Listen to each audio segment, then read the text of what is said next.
Assalamualaikum warahmatullahi wabarakatuh. Alhamdulillah wa syukurillah ala jami'i ni'amillah. Assalatu wassalamu ala rasulillah Sayyidina Muhammad ibn Abdullah wa ala alihi wa sahbihi wa mawalah. Amma ba'du.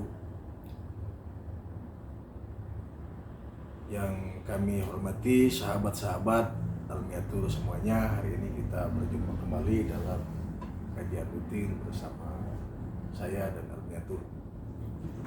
Sebelumnya marilah kita panjatkan puji syukur kehadirat Allah Subhanahu wa taala yang telah mencurahkan nikmat kepada kita yang tidak terhingga baik ilmu batin. Salawat beserta salam semoga tercurahkan kehidupannya dalam Nabi Muhammad sallallahu alaihi wasallam beserta keluarganya, para sahabatnya, para tabi'in dan tabi'in sampai umatnya ila yaumil qiyamah. Para sahabat yang dimuliakan oleh Allah Subhanahu wa taala, hari ini bertepatan hari Jumat adalah hari yang sangat mulia, yaitu hari Sayyidul Ayyam. Sedikit kita akan membahas tentang kebahagiaan. Para sahabat semua, setiap manusia, baik laki-laki ataupun perempuan, apapun agamanya, apapun suku dan bangsanya, besar dan kecil, di kota dan di kampung, semuanya menginginkan kebahagiaan. Sama semua manusia menginginkan kebahagiaan. Nah, dulu Allah Subhanahu wa taala menciptakan kebahagiaan. Terus Allah memanggil malaikat Jibril. Wahai Jibril, aku menciptakan kebahagiaan. Silahkan kamu taruh kebahagiaan ini di mana saja engkau simpan. Tapi harus tepat. Malaikat Jibril mengambil kebahagiaan, terus malaikat Jibril pergi ke laut. Malaikat Jibril taruh kebahagiaan di laut. Ditanya sama Allah, sudah Jibril, sudah. Kau taruh di mana? Aku taruh di laut. Kata Allah, kalau kebahagiaan kau taruh di laut, maka yang berbahagia hanya nelayan saja, atau orang yang setiap harinya hidup di laut. Kau keliru. Diambil lagi sama malaikat Jibril, ditaruh di gunung. Tanya lagi sama Allah, ditaruh di mana wahai Jibril? Aku taruh kebahagiaan itu di gunung. Kata Allah, Jibril, kalau kau taruh kebahagiaan di gunung, yang berbahagia cuman orang yang ke gunung saja, tukang batu, tukang kayu, pendaki gunung dan lain-lain. Akhirnya Jibril menaruh-naruh kebahagiaan di mana-mana, tidak tepat saja. Akhirnya Allah memanggil mereka, Jibril, kamu taruh kebahagiaan di tempat yang telah kamu taruh itu semuanya keliru. Tapi taruhlah kebahagiaan itu di hati seseorang. Artinya apa?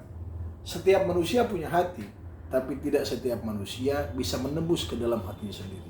Artinya seluruh manusia, mereka kemungkinan atau mungkin untuk berbahagia, punya jalan untuk bahagia, tapi tidak semua manusia mendapatkan kebahagiaan itu sendiri, tergantung dirinya masing-masing.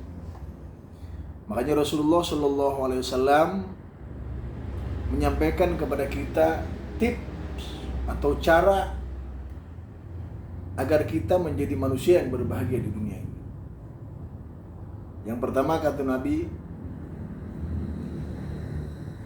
alamatus sa'adati arba'atun, tips ciri tanda berbahagia itu ada 4. Yang pertama adalah zikrul dzunubil madiyah, mengingat kesalahan-kesalahan masa lalu. Orang yang mengingat kesalahan masa lalu selalu terbayang di dalamnya bahwa dia adalah manusia yang banyak salah, tentu akan waspada dan akan mampu menganalisa untuk kedepannya agar tidak terjatuh kepada kesalahan yang sama. Maka langkahnya akan rapi, langkahnya akan terukur, langkahnya tidak ceroboh, ujung-ujungnya dia akan mendapatkan kebahagiaan karena langkahnya benar. Yang kedua kata Nabi, tips untuk bahagia adalah nisyanul hasanatil madiyah, melupakan kebaikan-kebaikan masa lalu. Kebaikan masa lalu yang pernah kita lakukan kepada siapapun, kalau kita ingin bahagia jangan diingat. Karena kalau kebaikan kita ingat, apalagi kita berbuat baik kepada orang lain suruh kita ingat, satu saat orang lain tidak membalas berbuat baik kepada kita, maka kita akan sakit hati. Kita akan marah. Makanya dari Nabi tipsnya, lupakan kesalahan-kesalahan masa lalu. Anggap saja kita tidak pernah berbuat baik kepada siapapun. Meski kebaikan yang kita lakukan tidak kita ingat, tapi kebaikan yang kita lakukan akan tercatat dalam buku amal kita yang Allah akan berikan kepada kita nanti di akhirat. Jadi ketika berbuat baik jangan dihitung sama kita, jangan diingat-ingat, lupakan saja. Karena meski kita lupa, Allah akan tetap ingat. Yang ketiga, tips kebahagiaan dari Nabi adalah nadruhu ila man dunahu malan. Melihat kepada yang lebih rendah di dalam harta, di dalam urusan dunia. Urusan dunia ini sungguh menggoda kita semua. Kalau kita hidup di dunia ini melihat ke atas saja dalam urusan dunia, nyeri mata, sakit kita pikiran. Bahkan kita kalau hanya melihat ke atas, kita lupa akan nikmat yang telah Allah berikan kepada kita sekarang. Makanya kata Nabi, lihatlah dalam urusan dunia ke bawah agar kita bersyukur. Contoh kita sekarang atau masih bisa berjalan, lihat kepada orang yang tidak bisa berjalan. Kita punya motor, lihat orang yang lebih rendah daripada kita, mereka tidak punya apa-apa, jalan kaki. Nah ini yang harus kita lakukan agar kita bahagia, agar kita tidak ruwet dalam urusan kehidupan. Tapi bukan berarti tidak punya cita-cita. Cita-cita silahkan dikejar, tapi kesadaran dan menerima kepada yang ada yang kita miliki hari ini tanpa melihat dan iri kepada yang telah Allah berikan kepada orang lain, itu adalah kunci kebahagiaan kita. Yang keempat, kunci kebahagiaan adalah nadruhu ila man fawqahu fiddin ay fil ilmi, melihat kepada yang lebih tinggi dalam urusan agama atau urusan ilmu. Jadi dalam urusan agama, urusan kesolehan, urusan kebaikan, urusan ilmu, kita harus melihat ke atas agar kita termotivasi untuk meningkatkan derajat keilmuan kita, untuk meningkatkan derajat ketakwaan kita, untuk meningkatkan kualitas beragama kita. Maka dengan kita melihat kepada orang yang lebih tinggi dalam urusan ilmu dan agama, maka kita akan berlomba untuk mengejar itu, yang mana itu dijanjikan kita akan mendapatkan kebahagiaan. Itulah tip dari Rasulullah SAW, 4 perkara agar kita mencapai kebahagiaan.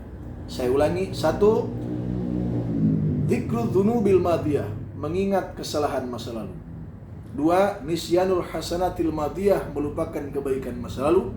3, nadruhu ila man dunahu malan, melihat kepada yang lebih rendah dalam urusan harta dan dunia. Wa nadruhu ila man fawqahu fiddin ay ilman, melihat kepada yang lebih tinggi dalam urusan agama dan ilmu. Ini itu yang kami sampaikan, wahai sahabat Al-Miatur. Mudah-mudahan ada manfaatnya, khusus bagi pribadi, umumnya bagi semua. Hadanallahu wa iyyakum ajmain. Wallahul muwaffiq ila aqwamit thoriq. Wassalamualaikum warahmatullahi wabarakatuh.